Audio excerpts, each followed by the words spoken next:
Welcome back here on Primetime Sports Media. My name is Andrew Hernandez. Today we're previewing the games for Week 6, as well as we're going to kick off with some games from the Quad Cities first and some games from the Rockford region. So let's get right into this. Our first game out of the Western Big 6, and it's Sterling coming in 2-3, taking on 5-0 Geneseo, state ranked, I believe so. Geneseo is coming off a win over, I think, Galesburg, I believe, last Friday night. Sterling coming off another horrible loss to Princeton as well.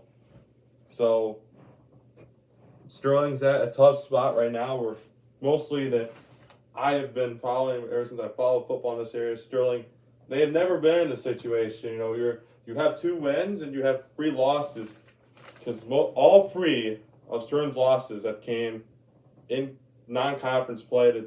They played some tough teams this year in non-conference. The likes of Metamora, Wheaton St. Francis, another state-ranked team, and then you have Princeton, another state-ranked team as well in Class 3A. Well, also Geneseo is also coming in undefeated as well this season at 5-0. Sterling last season defeated Geneseo in a blowout in Sterling 40-0. So Geneseo is one of the top teams right now in the Western Big 6.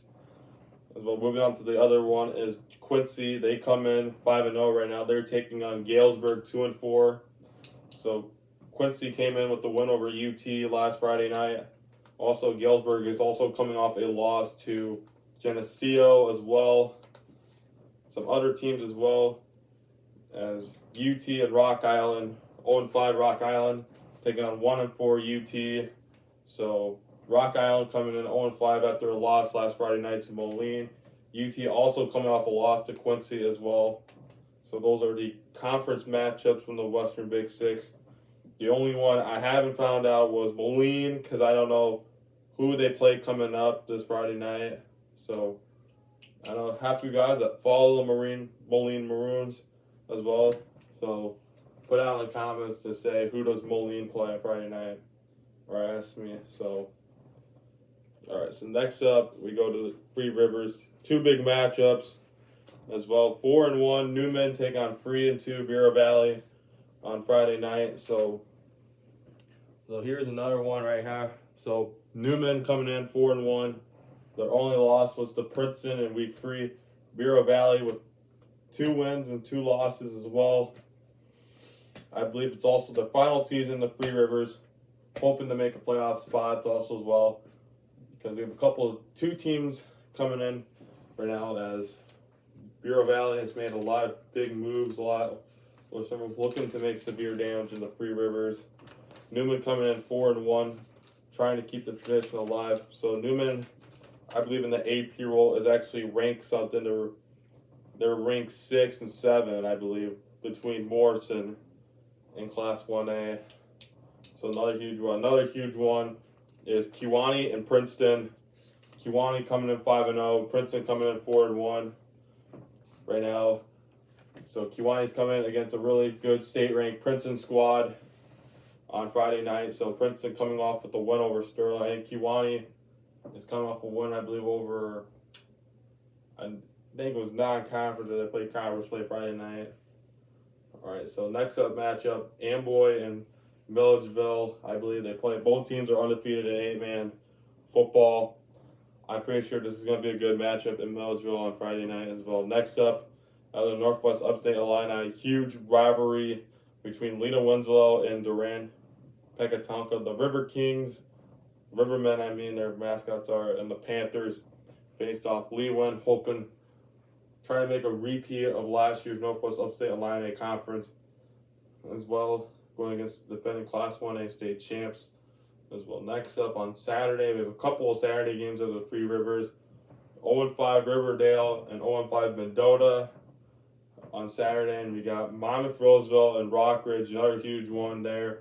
Rockridge coming in 4-1 and Monmouth Roseville coming in 3-2. Galva also plays on Saturday afternoon, against Orangeville. Now moving on to the Rockford region, as we're going to kick off with the Big Northern. So the tie for the conference title currently right now, as we're going to kick off with the 2 different teams, is Dixon and Byron. Dixon on Friday night takes on Winnebago on Friday night on their homecoming night as well in Dixon, as they'll take on 1-4 Winnebago.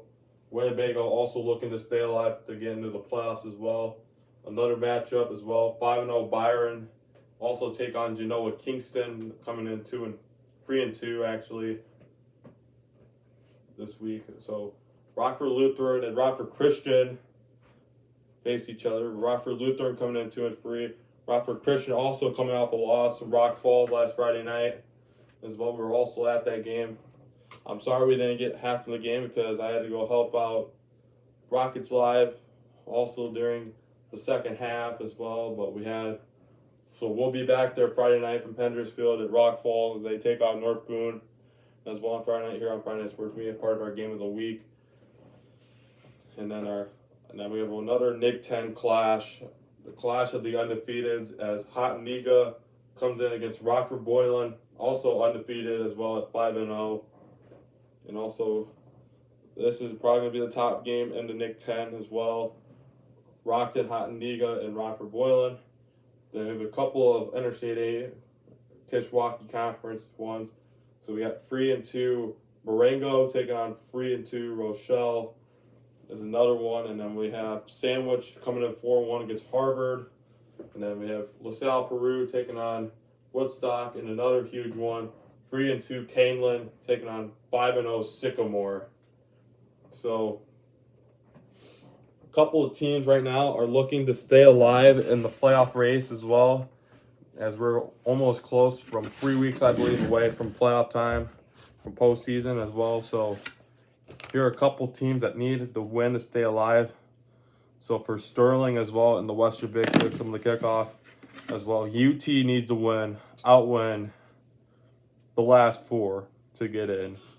They need to outwin last four. If they lose to Rock Island, this will be their last shot at the playoffs as well. Rock Falls needs to outwin also the last four. They need to win as well on Friday night against North Boone as well, because they'll have to play really good on defense in order to shut down North Boone, because I know North Boone, they have a high pass offense as well from the North Boone Vikings as well. That's another team that has to stay alive in the playoff race. Another one, the team Sterling.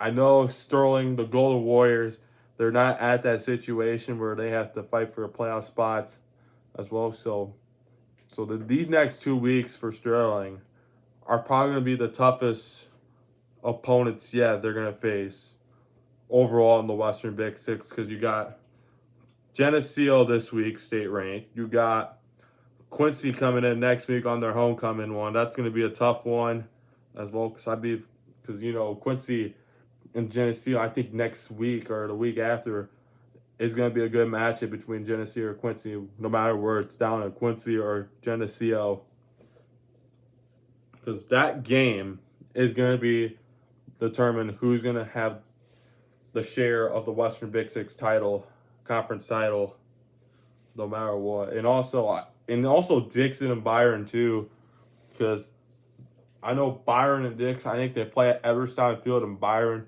because that game is also going to be on the line for the Big Northern Conference, unless Winnebago beats Dixon or Genoa Kingston beats Byron on Friday night. So we'll see what happens on Friday night as well. We'll be at Rock Falls North Boone with coverage as well. And we'll also be there as well. So make sure to subscribe so you don't miss anything coming out here at Pride Night Sports Media. And also tomorrow night, we're going to be doing boys soccer tomorrow night from Sterling, as I believe they'll be taking on DeKalb, the DeKalb Barbs on soccer. And then Saturday, we have cross country over at Highland Community College as the Freeport invite, as we'll get to see more coverage of that as well. And hopefully during Saturday afternoon, we'll try to get coverage as well of the volleyball tournament over, I believe, in Sterling. I believe the Sterling invite as well. So these two sports currently right now, it's almost October, and the postseason for both of these teams are heating up. In volleyball and football in October, it heats up. It's going to heat up. And then make sure And also coming up, we'll be doing our basketball previews coming up next month with team previews. And then make sure to check out through the week for conference previews and all of that. We already done the Free Rivers and Western Big Six for boys basketball.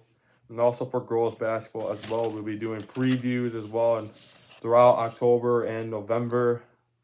So make sure don't miss out and subscribe because we're going to be busy this basketball season as well. And even during the postseason for volleyball and football as well.